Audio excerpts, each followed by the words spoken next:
En los últimos días, como gobierno, hemos estado pendientes, muy preocupados de la situación que está enfrentando el exdirector de la Policía de Investigaciones, Sergio Muñoz, quien ha sido hoy día formalizado por una investigación de delitos a los cuales concedemos enorme gravedad. Como Gobierno de Chile, queremos decir que a propósito de este caso, nuestra preocupación y nuestro foco está puesto fundamentalmente en las siguientes cosas. En primer lugar, que la Policía de Investigaciones, que presta una labor tan importante para la población, es nuestra policía especializada en las labores investigativas, es la que se hace cargo de gran parte de los delitos más complejos, es la que tiene las condiciones para desbaratar las bandas de crimen organizado, los grupos criminales de narcotráfico que tanto dolor y temor causan en la población. Bueno, nuestra primera preocupación es que esta institución no se debilite producto de este caso, sino al contrario.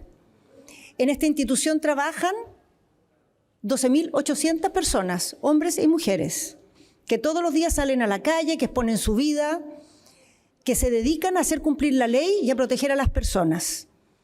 No podemos permitir, y sería un gran acto de injusticia, que esas personas, y sobre todo la labor pública que cumplen, se vieran debilitadas en su función ciudadana producto de este caso.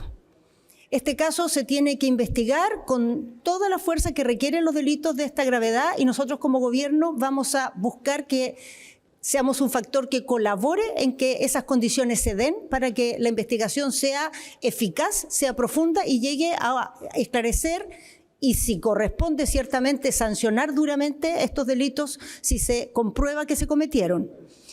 Y en el intertanto, cuidaremos que la Policía de Investigaciones sea, gestionada de tal manera que su función no se debilite y, sobre todo, la protección de la población no se debilite.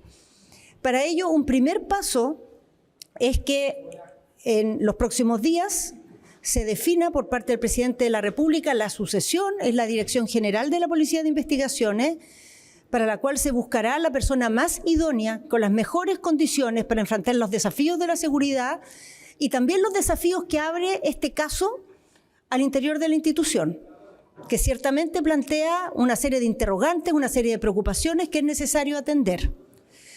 Respecto de la causa abierta en relación al exdirector de la PDI, la Fiscalía sabe cuál es la opinión del Ejecutivo.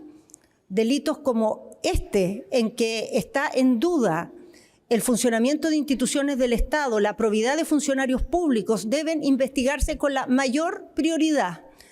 Y lo que hay que cuidar es que estén todas las condiciones para que esa investigación se haga de buena manera, con todos los antecedentes, con toda la colaboración institucional, sin ningún tipo de presión o interferencia que impida sacar adelante de buen modo esa investigación. Por último, y antes de tomar las preguntas que ciertamente imaginamos que va a haber, queremos decir con mucha claridad que la opinión del Gobierno respecto de este caso y cualquier caso en que se investigue a funcionarios públicos por la posibilidad de que hayan cometido delitos o faltas a la probidad, se basa en criterios que vamos a mantener y van a ser los mismos en todas las causas. Lo han sido en casos anteriores y los van a ser en casos futuros, independiente de cuál sea el rango del funcionario o funcionaria investigado, cuál sea el tipo de función que desarrolla. Cuando hay en duda el cumplimiento de la ley, los estándares, las normas, los principios con los que actuamos son siempre los mismos.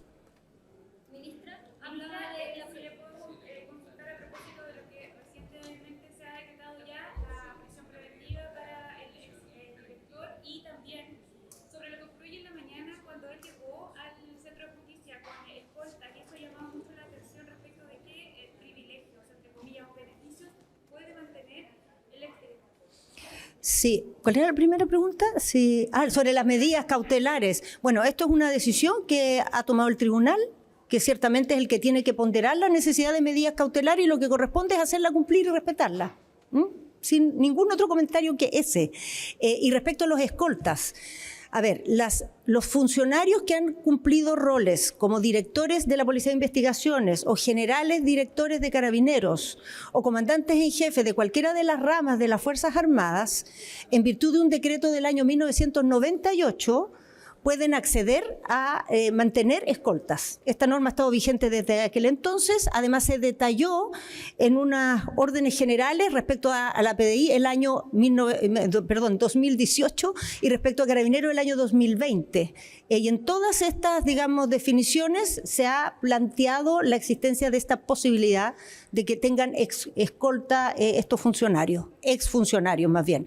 Ahora, hay que decir que eso no excusa de la manera en que se tienen que desempeñar y de las posibles dudas o, digamos, casos que se pueden abrir por el episodio que se vivió hoy día en la mañana, ¿no? Que eso ciertamente tendrá que estudiarse, investigarse si es del caso y ver si se actuó correctamente. Quería preguntarle, usted se refería hace unos minutos de poder profesor en el corto plazo. ¿Cuáles van a ser los estándares de selección a que tengamos un tercer director de la Policía? O sea, en primerísimo lugar, la hoja de vida de los funcionarios que están habilitados para ser nombrados, ¿no? Sus antecedentes, cuál ha sido su desempeño histórico. Y en segundo lugar, su visión de la institución ante los desafíos que hoy ésta tiene en materias de seguridad, los nuevos fenómenos criminales, las competencias que tiene para enfrentar esas tareas. Esa es la ponderación que se está haciendo justamente en estos días. Yo ya se me entregaron todas las carpetas completas con su historial y el presidente de la República es el que formula esta definición y apenas ello se hace, se comunicará. Ministra, ¿cree que deberían dar explicaciones estas autoridades? Pues necesito que sea uno nomás, porque... Le comentaba si cree que hay ex autoridades que deben dar a su juicio explicaciones, como lo piden ya desde el oficialismo. Por ejemplo, el exministro Chadwick, por el caso, ¿no es cierto?, de recibir estos audios filtrados del abogado Hermosilla, donde se ve involucrado, ¿no es cierto?, sin duda también el expresidente Sebastián Piñera. Lo que uno quisiera en primer lugar en casos como este, más allá de las versiones que puedan dar distintas personas, son los resultados de las investigaciones. Creo que es bastante predecible, lo era desde un momento y ahora mucho más, que el caso llamado caso Audios a esta altura ya no es solo el caso Audios, el caso Hermosilla, va a entregar una serie de antecedentes que pueden afectar a distintas personas en distintos sectores y es muy importante para el país que esto se investigue con toda la fuerza. Cuando hay una persona con vínculos en altas esferas que se ha movido por los pasillos del poder y está en duda la forma en que ha ocupado su influencia o la información a la que tuvo acceso, es de máximo interés para la sociedad que eso se investigue. Y más allá de las versiones que den los posibles involucrados, lo que importa es lo que diga la justicia. Y por tanto yo creo que en esto lo siente y lo he sabido además en el contacto que hemos tenido con la Fiscalía. La Fiscalía tiene muy claro lo importante de esta causa, lo importante que se investigue con exhaustividad, sin ningún tipo de prejuicio, de sesgo de ninguna naturaleza y yendo a todos los rincones de los posibles delitos que estén conexos al comportamiento de este abogado. Ministra, ¿cuál es la situación del general director de Carabineros, Ricardo Yáñez, respecto a lo que ocurrió el domingo en el programa Tolerancia Cero con el ministro Cordero? ¿Va a dar un paso al costado? ¿Usted está de acuerdo con esa postura de que tiene que pensar en dar un paso al costado? A ver, primero quisiera decir que lo señalado por el ministro Cordero el día domingo no fue un criterio nuevo ni fue una petición de renuncia. Fue una opinión planteada por el ministro dentro del marco de una definición general que el gobierno tiene, que no es para un caso en particular. Es una definición que se refiere a cualquier caso en que una autoridad, un funcionario o un asesor de confianza se vea involucrado en una investigación donde se llega al nivel de que se formula una formalización. Cuando ello sucede, todo indica que no es conveniente que esa persona siga en ese cargo. No porque se esté anticipando un juicio de culpabilidad, al contrario, hay una presunción de inocencia que se respeta y como gobierno consideramos fundamental darle toda la relevancia que tiene. Sin embargo, cuando se formaliza una investigación, no es conveniente que la situación de la persona investigada se mezcle con una institución que tiene una función pública. Y por eso no es recomendable que cuando se llega a esa etapa, estas dos cosas sigan juntas. Cómo se actúa en cada paso puede cambiar, ¿no? Puede haber distintos matices, pero lo importante es que se produzca esa separación.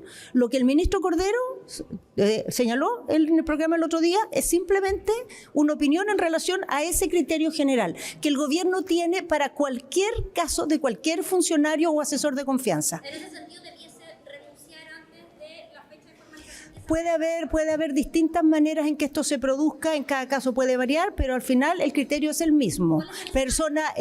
Distinta, puede ser una renuncia, puede ser una petición de renuncia, puede ser que finalmente no se dé ese trámite. Lo que no puede pasar es que siga detentando el cargo de asesor o de funcionario de confianza o de autoridad pública, una persona que al mismo tiempo tiene que enfrentar una investigación formalizada. ¿Ah? ¿Usted también cree que un aplazamiento de la formalización del general Yáñez generaría una sensación de incertidumbre permanente, como dijo la ministra Vallejo? Es que no quiero referirme a situaciones hipotéticas. Tenemos tantas situaciones presentes que mejor trabajemos con esas. Si se presenta esa hipótesis, ahí la evaluaremos, pero no es el caso ahora. Ministra, en términos políticos, hay varios parlamentarios que se han preguntado respecto de por qué usted guardó silencio durante estas últimas 48 horas, y es el ministro Cordero el que hace esta sugerencia respecto de una eventual renuncia previo o cercano a esta formalización de mayo. Es que no sé, a veces tienen opiniones porque se habla, a veces porque no se habla, pero no hay ninguna razón. Yo hablé el día viernes y el ministro Cordero tenía que ir a estos programas que estaban previamente agendados, así que no fue necesario hacer una vocería adicional. Esa es la única. No, perdón, quiero decir, esto es al revés. El gobierno tiene un criterio definido previo a ese programa y ese criterio, además, es un criterio bastante de sentido común, ¿no? El que se aplica en muchas instancias ante situaciones similares. Todo lo que dijo el ministro Cordero está dentro de ese marco, de ese criterio. No es ninguna novedad. Llama la atención, ministro, porque la que se relaciona en teoría y en la práctica, de todos modos, con la policía es la ministra del Interior, no es el ministro de Justicia. Entonces, llama la atención porque el tema pasa a otra cartera y usted no se refiere a eso, por lo menos... Perdón, pero quiero recordar que fui la primera persona que se refirió a este tema. La primera, es que esa es la respuesta, no hay otra. Ministro, para evitar... A la situación de la defensa, el abogado defensor, el que Muñoz comentó hoy en la formalización de que Sergio Muñoz fue 3 veces a la moneda el día viernes y nadie le pidió la renuncia. ¿Es así? A ver, el exdirector de la PDI fue 2 veces a la moneda el día viernes. En la primera ocasión, ciertamente para demandarle antecedentes sobre lo que estaba pasando y también para informarle este criterio, es decir, que la formalización no es compatible con continuar ejerciendo el cargo. La segunda fue una citación, primera citación la hice yo, la segunda la hizo el presidente de la República para señalar que en vista de las situaciones que se habían dado durante el día, era conveniente que esa renuncia se diera de manera inmediata, cosa que el exdirector estuvo totalmente dispuesto a hacer, de acuerdo con hacer, y le pareció necesario hacer por el bien de la institución. Eso es lo que pasó el día viernes. Ministra, volviendo al director general de Carabineros, para evitar especulaciones, ¿él se puede sentar el día de la formalización siendo director general de Carabineros? Creo que el criterio que hemos dado ya ha sido suficientemente claro al respecto, ¿ah? Pero el criterio es ese, ¿no? Y creo que es suficientemente claro. Y ese es el criterio del gobierno. Ahora, ¿cómo sucede en cada caso? Eso depende de circunstancias que van dándose en los hechos. ¿Por qué llegó hoy día el exdirector de la PDI con escoltas y con vehículos de la Policía de Investigación? Entiendo que hay un decreto, pero si lo puede explicar un poquito para... Es que ya lo expliqué. Ya lo expliqué. De todas maneras, ministra, a lo de los autos y los escoltas que ella mencionó, a la vivienda, por ejemplo, ese tipo de No. La vivienda es para el director en ejercicio, no para exdirectora. Ministra, ¿es efectivo esta comunicación que habría tenido usted después de las palabras del ministro de Justicia con el general director Yáñez respecto del tema que él había planteado? ¿Y qué le habría dicho usted, si se puede saber? A ver, primero, con el general Yáñez tengo comunicaciones permanentemente. No es que hubo una comunicación, hubo varias, y las hay permanentemente, prácticamente la mayoría de los días. ¿Ah? Ahora, las comunicaciones y las conversaciones, nosotros al menos en el gobierno no tenemos la costumbre de contarlas, no nos parece necesario. El gobierno actúa a través de sus actos y sus declaraciones. Y no nos parece adecuado que conversaciones que se dan entre 2 personas después se den a conocer a través de rumores o de versiones de terceros. Los criterios respecto a este caso son los que se conocen. el Ejecutivo considera que no hay, y actúa de consecuencia, en este momento, una situación que impida que el general Yáñez siga en su cargo. De hecho, está ahí y si hubiera una objeción no lo estaría. Pero si llega a haber un momento en que este caso interrumpe el funcionamiento de Carabineros o llega a haber un momento en que se produce esa formalización, ese escenario va a cambiar. Eso no ha pasado. Nada de lo que ha acontecido en las últimas horas, ni las declaraciones del ministro Cordero cambian esa circunstancia. Entonces no hay nada en esa conversación distinta de ese criterio que estoy planteando. Ministra, al menos compartir una pregunta. ¿Cómo se mantiene, por así decirlo, la moral de los funcionarios de la Policía de Investigaciones para que realicen sus funciones con el general director de Carabineros formalizado en prisión preventiva y que a él se le pida el cargo inmediatamente y en paralelo el general director de Carabineros sigue en su cargo a la espera de la formalización? ¿No se produce un choque ahí entre las policías? A ver, primero quisiera decir que evidentemente los funcionarios y las funcionarias de la PDI están afectados. Ciertamente, su institución y bueno, ciertamente cuando uno trabaja en una institución cuyo vértice pasa por una situación como la que estamos viviendo en esta hora, a cualquiera le afectaría, pero esta no es cualquier institución, ¿no? Las policías son personas que se dedican en cuerpo y alma. Cuando se forman, viven en la institución, exponen su vida. Entonces, el nivel de involucramiento es de otro nivel al que tenemos la mayoría de las personas en nuestros trabajos. Entonces, afectación ciertamente hay. Pero hay que decir que las policías se exponen diariamente a situaciones de afectación tremendas. Arriesgan su vida, a veces pierden compañeros, investigan por años causas y a veces no tienen frutos y tienen que enfrentar esa frustración. Lidian con la muerte, lidian con un delito horrendo, entonces no tengo duda que esos hombres y mujeres van a tener la capacidad de enfrentar este momento difícil. Y de entender también, porque se dedican a esto, que las causas son todas distintas, que los tribunales deciden si la formalización es inmediata o se demora meses, que los fiscales son autónomos, que la manera en que llevan adelante sus investigaciones no tiene un control remoto, sino cada uno va tomando decisiones. Ellos trabajan diariamente en investigaciones y esto lo conocen muy bien. Entonces no les sorprende que causas son llevadas de distintas maneras y que dan como resultado procedimientos que pueden verse a lo lejos muy diferentes. Lo importante es que por más diferentes que sean esas investigaciones o los criterios de los fiscales, el criterio con que va a actuar el Ejecutivo va a ser el mismo. Eso queremos que quede claro. Ministra, antes de terminar, yo quería, no sé si me va a hacer, quería preguntarle por otro tema. Le quería preguntar por esta censista baleada en Rancagua con un balín. ¿Cuáles son las medidas de seguridad que tienen los censistas? Mayor seguridad, quizás conversar con las delegaciones. ¿Qué se va a hacer? Sí. Porque ha sido bastante complejo el que Sí. puedan circular tranquilamente para realizar. Sí, efectivamente, hay dos tipos de situaciones que resguardar en relación a la seguridad de los censistas. La primera es que los y las censistas tengan buenas condiciones de seguridad. Para eso ciertamente se hacen todas esas coordinaciones, los recorridos que tienen que realizar son avisados, se avisa a las policías para buscar tener una mayor preocupación y atención. Pero al mismo tiempo también se toman medidas informativas y en esto el llamado a la población a informarse y a estar muy atento para que también las personas estén protegidas de falsos censistas, ¿no? Que con la excusa del censo pudieran ir a golpear sus puertas. Para eso se ha hecho un esfuerzo de información y es muy necesario que todos tengamos atención en nuestros hogares para que no nos engañen y no se ocupe la excusa del censo, que es algo tan importante. O sea, en esto aprovechar de hacer este llamado.